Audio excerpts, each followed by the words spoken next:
Notre Dieu, en qui nous avons la vie, le mouvement et l'être. Chers frères, chères sœurs, chers amis, bienvenue à l'écoute de ce nouveau message qui nous mène dans le livre des Actes. Nous vous parlerons de Dieu. Nous avons pris comme titre « Notre Dieu, en qui nous avons la vie, le mouvement et l'être ». Ce titre résume bien qui notre Dieu est, tout ce qu'il fait, ainsi que sa volonté à notre égard. Ce que nous dit la Bible sur Dieu est précis et clair.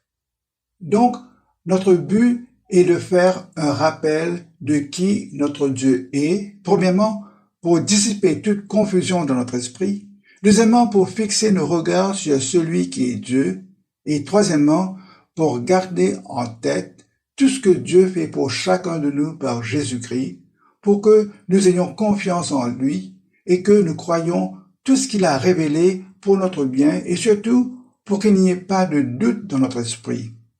Les versets que nous allons lire vont nous instruire, ils vont nous réconforter et nous permettre d'avoir plus d'assurance afin que nous puissions avoir confiance et maintenir cette confiance en notre Dieu. Notre texte se trouve dans le livre des Actes, les versets 18 à 34 du chapitre 17. Nous allons faire des commentaires en abordant les 7 points suivants. Premièrement, Dieu est-il un inconnu? Deuxièmement, Dieu et sa nature. Troisièmement, Dieu, l'origine de l'homme et la science. Quatrièmement, Dieu et son plan pour nous. Cinquièmement, l'idolâtrie. Sixièmement, la nécessité et l'urgence de la repentance. Enfin, septièmement, notre réaction au message de Dieu. En ce qui concerne le contexte de notre lecture, après avoir annoncé aux Thessaloniciens et aux Béréens la bonne nouvelle de la délivrance du péché et du pardon que Jésus accorde à toute personne qui se repent et qui place sa confiance en Jésus-Christ comme Sauveur et Seigneur, l'apôtre Paul se trouve dans la ville d'Athènes, la capitale intellectuelle du monde gréco-romain et en même temps la capitale religieuse de la Grèce. Mais quand il a vu que cette ville d'intellectuels était remplie d'idoles, même sous l'emprise des statues représentant des dieux grecs, son esprit était irrité. Donc il se fit un devoir de saisir chaque occasion pour dialoguer avec les personnes qu'il rencontrait, soit ceux qui adoraient dans la synagogue, soit ceux qui étaient sur la place publique. Parmi ces personnes, il y avait des philosophes grecs qui avaient leurs propres convictions, ils avaient leur propre système de pensée et leur propre style de vie. L'apôtre s'entretenait avec eux. Certains le qualifiaient de discoureur, c'est-à-dire de blagueur qui racontait des histoires, comme celui qui rassemble des bouts d'informations et les présente de manière incohérente. Mais d'autres philosophes prenaient l'apôtre pour un proclamateur, un héros qui annonçait des divinités étrangères. En fait, l'évangéliste emploie le mot daimonion, qui se traduit par démon ou esprit méchant. D'autre part, le mot proclamateur ou héros traduit bien la façon dont l'apôtre délivrait son message. Il se comportait comme un envoyé des autorités pour publier une nouvelle que tout le public devait entendre et en prendre compte. La conclusion du public était que l'apôtre proclamait l'existence de nouveaux dieux que les Grecs ne connaissaient pas, parce que, nous dit l'évangéliste Luc, il prêchait en effet la bonne nouvelle de Jésus et de sa résurrection. Je vous donne une note d'explication pour bien comprendre l'auditoire de l'apôtre. Des philosophes.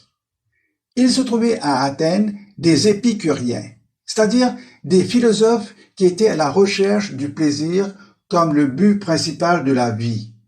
Pas le plaisir sensuel ou charnel, mais avant tout le plaisir tel une appréciation d'une vie paisible, exempte de douleur, de passions dominatrices et de peurs superstitieuses, y compris la peur de la mort. Les épicuriens ne niaient pas l'existence des divinités, mais ils croyaient que ces divinités n'avaient rien à voir avec l'homme. D'autre part, il y avait des stoïciens. des philosophes panthéistes qui mettaient l'accent sur la sincérité morale et un sens élevé du devoir. Ils cultivaient un esprit de dignité fière et croyaient que le suicide valait mieux qu'une vie vécue avec peu de dignité. Les stoïciens croyaient que tout était Dieu et que Dieu était en tout. Ils croyaient que toute chose, bonne ou mauvaise, venait de Dieu et qu'il ne fallait donc rien résister. Et ils croyaient qu'il n'y avait pas de direction ou de destin particulier pour l'humanité. Ce récit du livre des Actes nous fait entrer dans le monde intellectuel de l'époque, démontrant ainsi que l'évangile de Jésus-Christ est destiné à toutes les catégories d'hommes, penseurs, philosophes et intellectuels.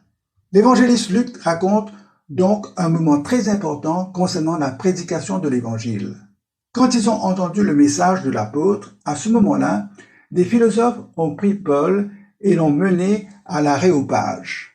L'Aréopage, c'était cette colline à Athènes où le tribunal suprême se rencontrait et où se rencontraient aussi les disciples de plusieurs grands maîtres de la pensée grecque. Par exemple, les disciples d'Épicure et de Zénon de Citium, les fondateurs de l'épicurisme et du stoïcisme respectivement. En d'autres mots, l'Aréopage, c'était le lieu de rencontre pour discuter des idées et des systèmes philosophiques.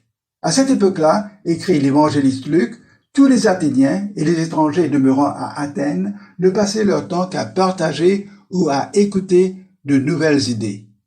Donc, attirés par la nouveauté du message, ces philosophes ont alors officiellement demandé à l'apôtre Paul, et je cite, « Pourrions-nous savoir quelle est cette nouvelle doctrine que tu enseignes, quand tu nous fais entendre des choses étranges?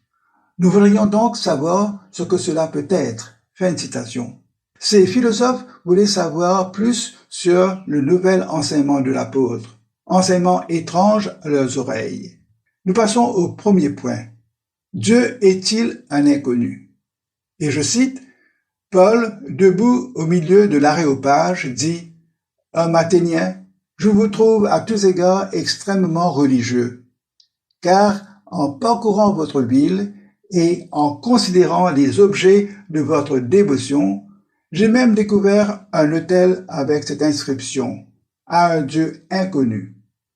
Ce que vous révérez sans le connaître, c'est ce que je vous annonce. » Fin de citation. L'apôtre reconnaît leur dévotion religieuse, vu le grand nombre d'objets religieux en forme de statues qu'il y avait à Athènes. Mais il avait remarqué, parmi ces nombreux objets de dévotion, un sanctuaire dédié à un Dieu inconnu. La question que nous pouvons nous poser est pourquoi les Athéniens avaient-ils ajouté un Dieu inconnu à leur grande gamme de divinités? Soupçonnaient-ils l'existence d'un autre Dieu qui leur était inconnu et à qui ils devaient allégeance? Ce qui frappe, c'est que l'apôtre ne leur fait absolument aucun compliment pour leur dévotion religieuse à leur pléiade de statues.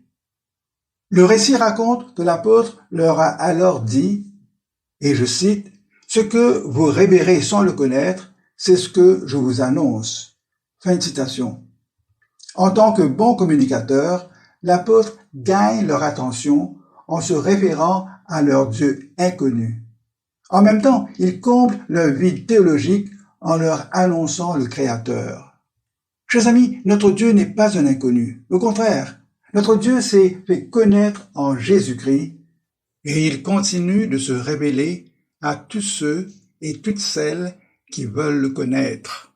Voici ce que leur dit l'apôtre Paul, et je cite, « Le Dieu qui a fait le monde et tout ce qui s'y trouve, étant le Seigneur du ciel et de la terre, n'habite point dans les temples faits de mains d'hommes. Il n'est point servi par des mains humaines, comme s'il avait besoin de quoi que ce soit. Lui que donne à tous la vie, la respiration et les choses. » Fin de citation. Ces versets nous rappellent ce que dit le prophète Jérémie.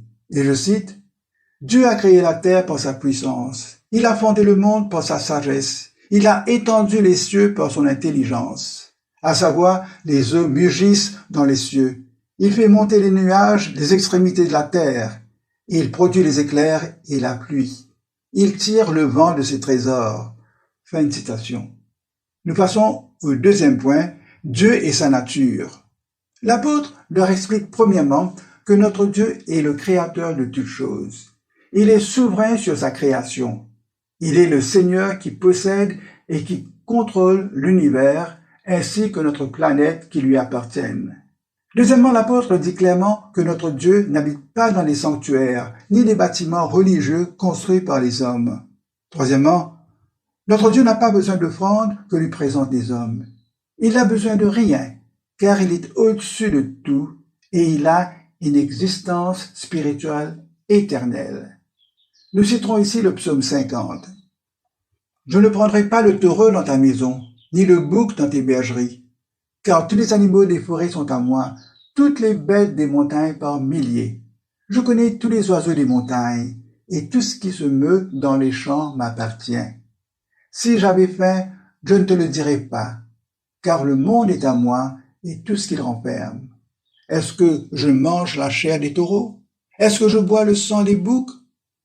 Offre pour sacrifice à Dieu tes actions de grâce et accomplis tes vœux envers le Très-Haut. » En fait, l'apôtre leur dit trois choses. Notre Dieu nous donne la vie. Deuxièmement, notre Dieu donne la capacité à chaque personne de respirer pour se maintenir en vie. Troisièmement, Dieu fait provision pour tous nos besoins. Puisque la Bible met bien en phase sur ces trois points capitaux, personne et rien ne doit semer le doute dans notre esprit en ce qui concerne notre existence, le maintien de notre vie et la continuité de notre existence. Nous passons au troisième point, Dieu, l'origine de l'homme et la science. Par ailleurs, l'apôtre explique aux philosophes athéniens comment Dieu nous a créés. Et je cite, « Il a fait que tous les hommes, sortis d'un seul, habitent sur toute la surface de la terre, et il a déterminé la durée des temps et les bornes de leur demeure. » Fin de citation.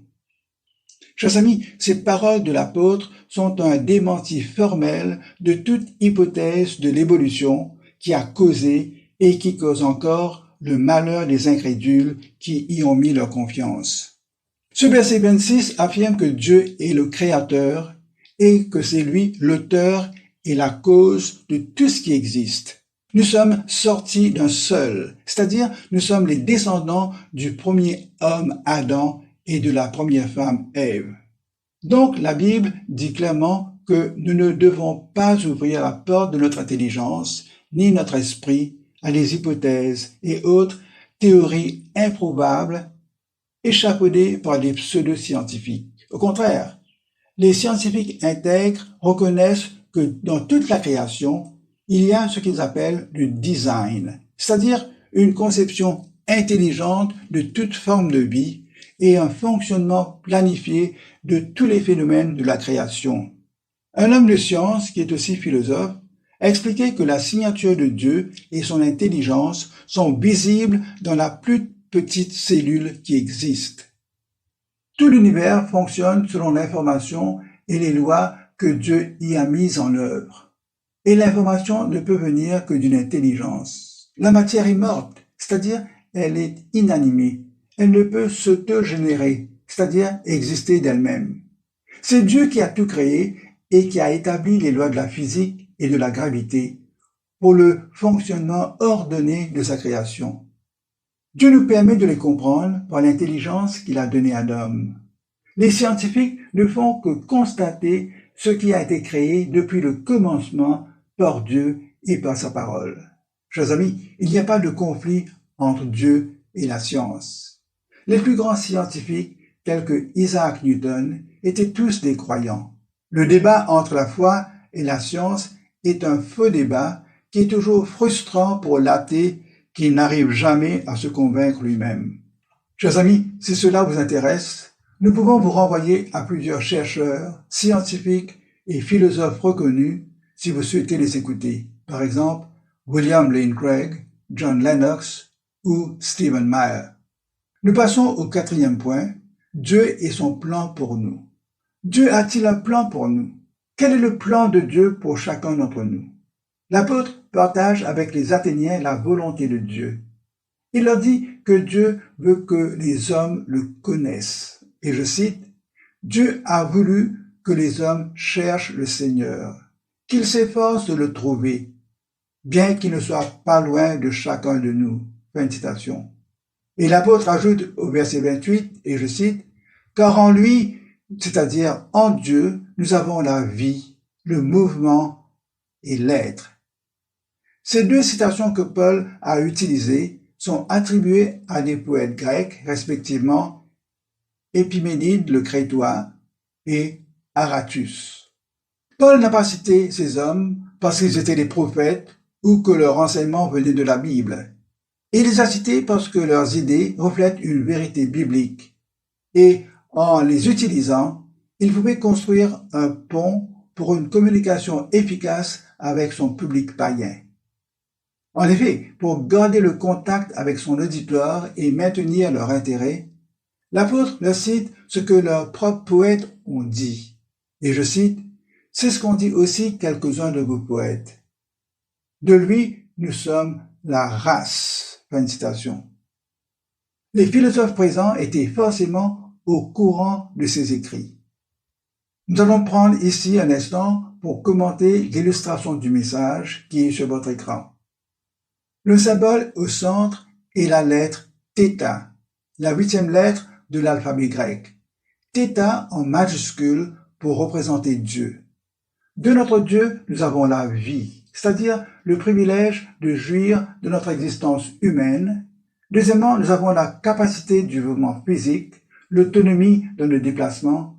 Enfin, en Dieu se trouve notre essence. D'où les 3 flèches pointillées qui montent vers le θ pour indiquer notre dépendance absolue de notre Dieu, l'auteur et la source de notre vie. Parlant de dépendance, toute autre espèce de créature animée possède bien la vie physique, mais l'homme possède, en sus de la vie physique et du mouvement, l'homme possède une essence ainsi qu'une conscience de cette essence qui va durer au-delà de la tombe. C'est cette distinction capitale que notre Dieu a mise en nous, parce que l'apôtre nous dit que nous sommes la race de Dieu. Donc nous sommes de loin supérieurs aux animaux. Ensuite, comme nous sommes sa race, nous ne pouvons réduire notre Dieu à l'état d'objet inanimé fabriqué par nos mains pour le représenter. Et l'auditoire composé de philosophes grecs formés dans le raisonnement logique suivait bien cet argument dans la prédication de l'apôtre. La recherche et la connaissance de Dieu se trouvent dans la révélation qu'il nous donne dans sa parole. C'est dans sa parole qu'il faut chercher Dieu. Il nous faut connaître notre Dieu qui est venu parmi nous, qui a planté sa tente au milieu de nous, nous dit l'apôtre Jean. Et Jean nous dit à 7 reprises que Jésus a utilisé l'expression suivante, « Ego eimi », « moi je suis ».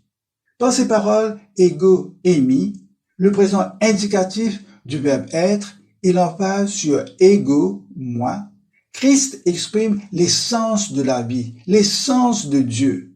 Par exemple, l'évangéliste Jean écrit au sujet de Jésus, la parole de Dieu, et je cite, « En elle était la vie, et la vie était la lumière des hommes. » Fin de citation. Dans cette prédication devant les philosophes, l'apôtre emploie le même verbe « être », cette fois-ci à la première personne du pluriel, pour désigner notre origine comme créature de Dieu. Il dit « génos esmen ». Cette affinité exprimée par l'emploi du verbe « être » nous met dans une catégorie supérieure, c'est-à-dire au sommet même de l'échelle de la création. Donc, ne pas connaître notre Dieu nous conduit à l'idolâtrie qui prend sa source dans l'ignorance, poursuit l'apôtre. Les incrédules et les ignorants ont l'intelligence obscurcie. Pourtant, il existe dans le cœur de chaque personne un profond besoin, un grand désir de connaître son Créateur. Et je cite ici l'Ecclésiaste, « Dieu fait toutes choses bonnes en son temps.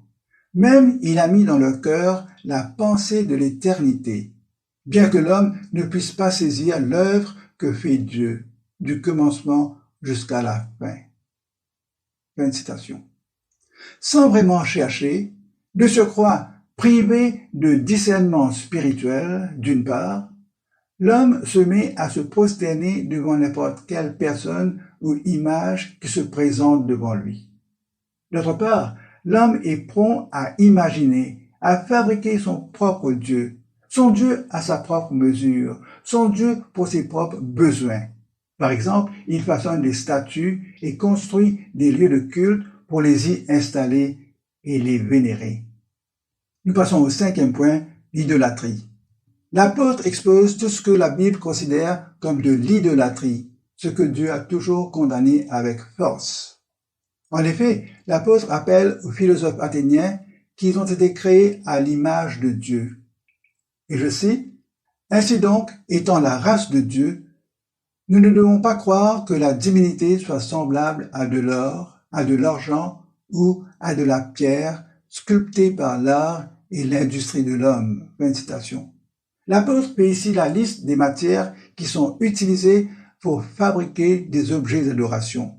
Les métaux précieux comme l'or et l'argent sont employés pour la fabrication des petits objets, des bijoux et des pendentifs dits sacrés, tandis que la pierre et le marbre sont utilisés par les grands artistes et sculpteurs pour fabriquer des statues grandeur nature, statues devant lesquelles les dévots se prosternent. L'apôtre attribue toutes ces pratiques religieuses idolâtres à l'ignorance de l'homme. Cela est confirmé par le prophète Jérémie, et je cite, « Tout homme devient stupide par sa science, tout orfèvre, joaillier, bijoutier, est honteux de son image taillée, car ces idoles ne sont que mensonges. Il n'y a point en elles de souffle, elles sont une chose de néant, une œuvre de tromperie. Elles périront quand viendra le châtiment. » Fin de citation. Chers amis, ce sont des paroles dures du prophète Jérémie. Et l'apôtre poursuit au verset 30 en disant que Dieu est prêt à nous pardonner pour le péché d'idolâtrie. Dieu ne veut pas tenir compte de notre ignorance et il nous ouvre la porte de la repentance, c'est-à-dire la possibilité de confesser notre ignorance, de rejeter toute forme d'idolâtrie, de nous détourner de toutes ces pratiques qui le déshonorent. Et cela doit venir de nous, de notre cœur, sur la conviction de l'Esprit de Dieu. Je cite, « Dieu, sans tenir compte des temps d'ignorance ou bien de péché, annonce maintenant à tous les hommes, en tout lieu, qu'ils aient à se repentir, c'est-à-dire d'avoir un changement de cœur, un changement de voix, un changement de pensée, un changement de paradigme, pour employer le vocabulaire contemporain. Cette exhortation à la repentance, ce rejet impératif de l'idolâtrie, s'applique à tous les hommes et à tous les peuples, n'importe où qu'ils se trouveraient et à n'importe quelle religion à laquelle ils appartiendraient. Je vous donne une explication du mot repentir, le mot métanoïen. C'est un mot composé de méta et noéo. Méta signifie après, impliquant l'idée de changer, et noéo signifie percevoir. Noéo est de la même famille que nous. Il signifie l'esprit, le siège de la réflexion morale. Repentir, métanoïen, signifie donc changer d'avis, changer d'esprit ou de but.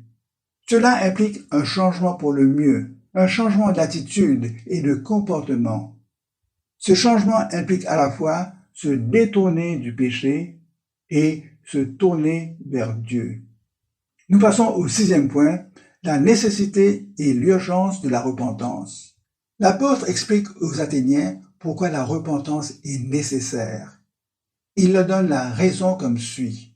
Et je cite, « Parce que Dieu a fixé un jour où il jugera le monde selon la justice, par l'homme qu'il a désigné, ce dont il a donné à tous une preuve certaine, c'est-à-dire une garantie, en le ressuscitant des morts. » Fin de citation.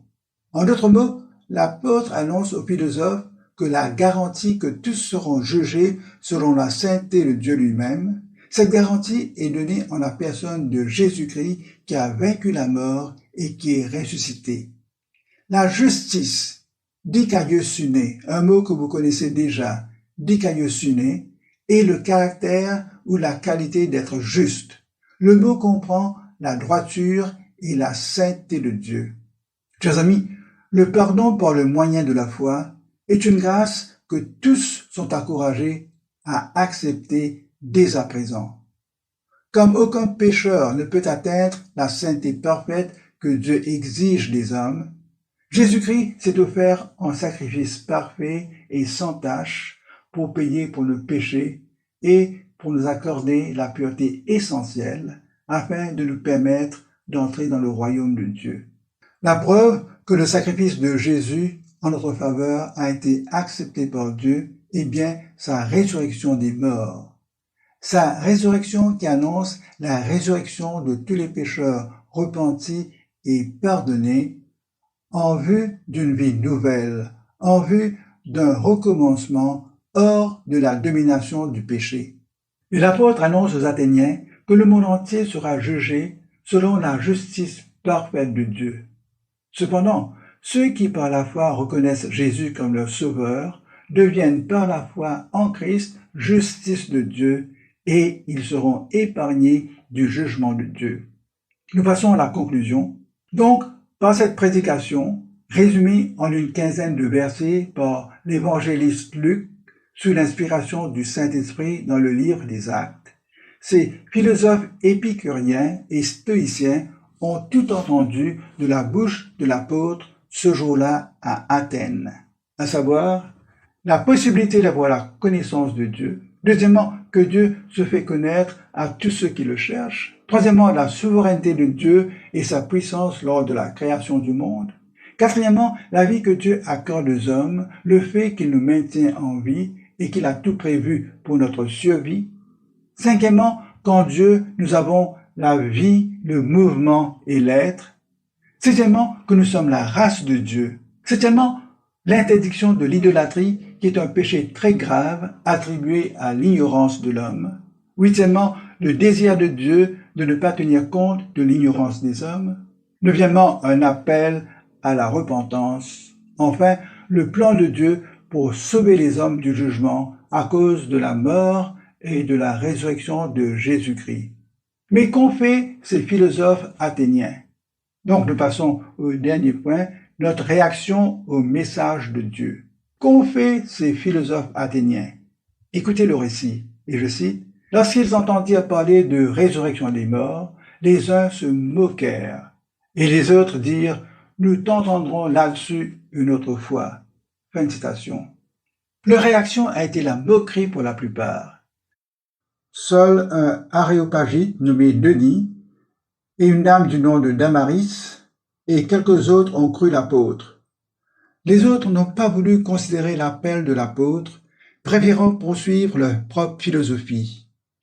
Ainsi, Paul se retira du milieu d'eux, nous dit le texte. Chers amis, la plupart de ces personnes présentes à l'Aréopage ont ainsi tragiquement laissé s'envoler leur opportunité d'ouvrir leur cœur à la parole de Dieu pour leur salut. En effet, il y a souvent des moments dans la vie où le doute et l'incrédulité prennent place dans notre cœur.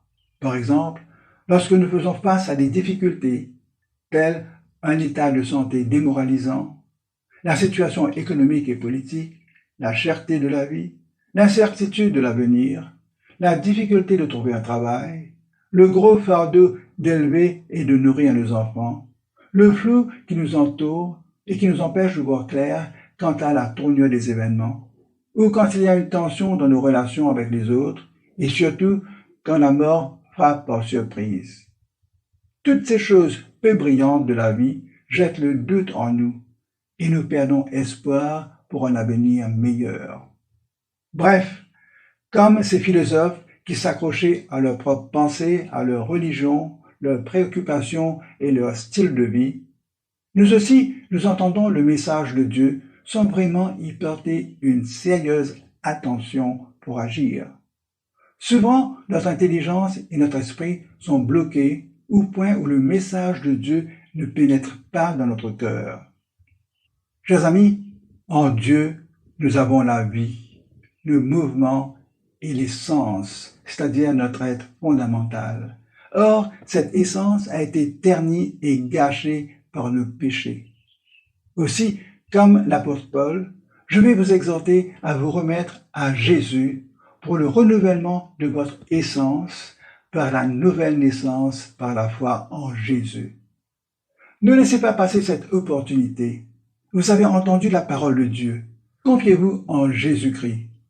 Pour la repentance, dites à Dieu que vous voulez confesser et rejeter tous vos péchés et vous détourner de toute forme d'idolâtrie. Demandez-lui de vous purifier par le sang précieux de Jésus, afin que vous soyez épargnés de son jugement. Le Seigneur Jésus a déjà pris en son corps toute la condamnation pour vos péchés. Il est ressuscité pour la gloire de Dieu. Par la foi, ouvrez votre cœur et acceptez-le comme votre Sauveur et le Seigneur de votre vie. Chers amis, merci de votre attention. Merci de continuer de réfléchir à tous ces points mentionnés par l'apôtre. Que la grâce et la paix de Dieu en Jésus-Christ comblent votre cœur. À bientôt.